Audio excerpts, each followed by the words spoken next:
సర్వ మతాలకు రక్షణ కల్పించడమే తెలంగాణ ప్రభుత్వ లక్ష్యమని మెదక్ ఎమ్మెల్యే మైనంపల్లి రోహిత్ అన్నారు.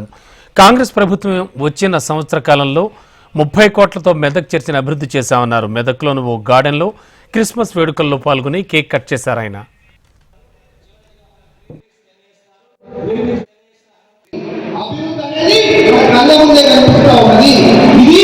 ఇది ట్రైలర్ మాత్రమే, అసలైన